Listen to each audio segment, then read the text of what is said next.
ఒకడంటాడు కొండకి నడిచొస్తానంటాడు, ఒకడంటాడు స్వామి మీ హుండీలో 5 రూపాయలు వేస్తానంటాడు. ఇప్పుడు వీటిని మొక్కులు అంటారు. మొక్కు అన్న మాట మీరు జాగ్రత్తగా గమనించాలి. వెంకటేశ్వర స్వామి వారి హృదయం ప్రకారం అయితే వ్యాపారము కాదు. అది పాపము వలన దుఃఖం వస్తోందని వాడు తెలుసుకోవాలి.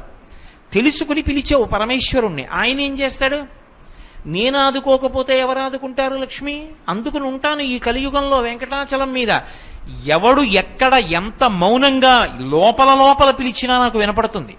నేను వింటాను, వాణ్ణి ఉద్ధరిస్తాను ఆపదలోంచి. వాడు నా మొక్కు తీరుస్తాడు. ఆ డబ్బు పట్టుకొచ్చి నా హుండీలో వేస్తాడు. నేనేం చేస్తానో తెలుసా?